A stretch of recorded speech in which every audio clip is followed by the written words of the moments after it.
Paper 151. Tarrying and Teaching by the Seaside.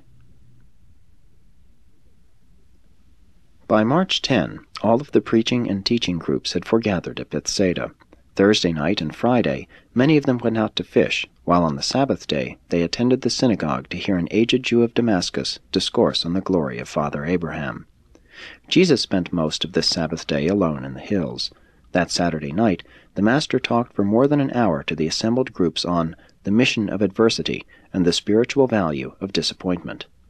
This was a memorable occasion, and his hearers never forgot the lesson he imparted. Jesus had not fully recovered from the sorrow of his recent rejection at Nazareth. The apostles were aware of a peculiar sadness mingled with his usual cheerful demeanor. James and John were with him much of the time, Peter being more than occupied with the many responsibilities having to do with the welfare and direction of the new corps of evangelists. This time of waiting before starting for the Passover at Jerusalem, the women spent in visiting from house to house, teaching the gospel, and ministering to the sick in Capernaum and the surrounding cities and villages. 1. The Parable of the Sower. About this time, Jesus first began to employ the parable method of teaching the multitudes that so frequently gathered about him. Since Jesus had talked with the apostles and others long into the night, on this Sunday morning very few of the group were up for breakfast. So he went out by the seaside and sat alone in the boat, the old fishing boat of Andrew and Peter, which was always kept at his disposal. And he meditated on the next move to be made in the work of extending the kingdom. But the Master was not to be alone for long. Very soon the people from Capernaum and nearby villages began to arrive, and by 10 o'clock that morning almost 1,000 were assembled on shore near Jesus' boat, and were clamoring for attention. Peter was now up, and making his way to the boat, said to Jesus, "Master, shall I talk to them?" But Jesus answered, "No, Peter, I will tell them a story." And then Jesus began the recital of the parable of the sower, one of the first of a long series of such parables, which he taught to the throngs that followed after him. This boat had an elevated seat on which he sat, for it was the custom to sit when teaching, while he talked to the crowd assembled along the shore. After Peter had spoken a few words, Jesus said, "A sower went forth to sow, and it came to pass as he sowed that some of the seed fell by the wayside to be trodden under foot and devoured by the birds of heaven. Other seed fell upon the rocky places where there was little earth, and immediately it sprang up, because there was no depth to the soil. But as soon as the sun shone, it withered, because it had no root whereby to secure moisture. Other seed fell among the thorns, and as the thorns grew up, it was choked, so that it yielded no grain. Still other seed fell upon the good ground, and, growing, yielded some 30-fold, some 60-fold, and some 100-fold. And when he had finished speaking this parable, he said to the multitude, He who has ears to hear, let him hear." The apostles and those who were with them, when they heard Jesus teach the people in this manner, were greatly perplexed, and after much talking among themselves, that evening in the Zebedee garden, Matthew said to Jesus, "Master, what is the meaning of the dark sayings which you present to the multitude? Why do you speak in parables to those who seek the truth?" And Jesus answered, "In patience have I instructed you all this time. To you it is given to know the mysteries of the kingdom of heaven, but to the undiscerning multitudes, and to those who seek our destruction, from now on the mysteries of the kingdom shall be presented in parables. And this we will do, so that those who really desire to enter the kingdom may discern the meaning of the teaching, and thus find salvation, while those who listen only to ensnare us may be the more confounded in that they will see without seeing, and will hear without hearing. My children, do you not perceive the law of the Spirit, which decrees that to him who has shall be given so that he shall have an abundance, but from him who has not shall be taken away even that which he has? Therefore will I henceforth speak to the people much in parables, to the end that our friends and those who desire to know the truth may find that which they seek, while our enemies and those who love not the truth may hear without understanding. Many of these people follow not in the way of the truth.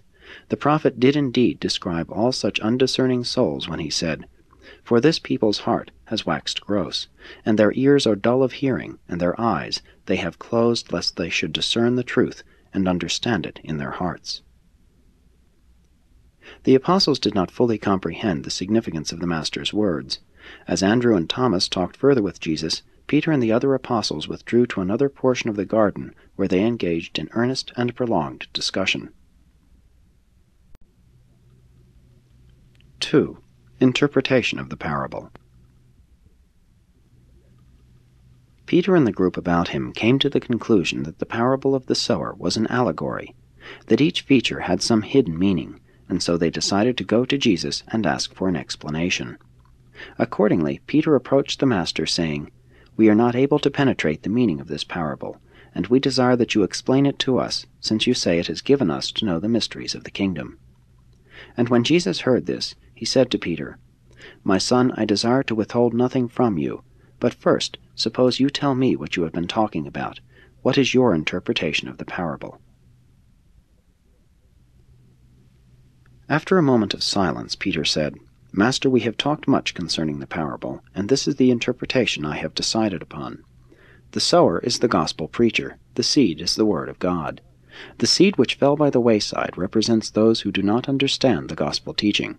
The birds which snatched away the seed that fell upon the hardened ground represent Satan, or the evil one, who steals away that which has been sown in the hearts of these ignorant ones. The seed which fell upon the rocky places, and which sprang up so suddenly, represents those superficial and unthinking persons who, when they hear the glad tidings, receive the message with joy, but because the truth has no real root in their deeper understanding, their devotion is short-lived in the face of tribulation and persecution. When trouble comes, these believers stumble. They fall away when tempted. The seed which fell among thorns represents those who hear the word willingly, but who allow the cares of the world and the deceitfulness of riches to choke the word of truth so that it becomes unfruitful. Now the seed which fell on good ground and sprang up to bear some 30, some 60, and some 100-fold, represents those who, when they have heard the truth, receive it with varying degrees of appreciation, owing to their differing intellectual endowments, and hence manifest these varying degrees of religious experience. Jesus, after listening to Peter's interpretation of the parable, asked the other apostles if they did not also have suggestions to offer. To this invitation only Nathanael responded. Said he, "Master, while I recognize many good things about Simon Peter's interpretation of the parable, I do not fully agree with him. My idea of this parable would be, the seed represents the gospel of the kingdom, while the sower stands for the messengers of the kingdom. The seed which fell by the wayside on hardened ground represents those who have heard but little of the gospel, along with those who are indifferent to the message, and who have hardened their hearts. The birds of the sky that snatched away the seed which fell by the wayside represent one's habits of life, the temptation of evil, and the desires of the flesh. The seed which fell among the rocks stands for those emotional souls who are quick to receive new teaching, and equally quick to give up the truth when confronted with the difficulties and realities of living up to this truth. They lack spiritual perception.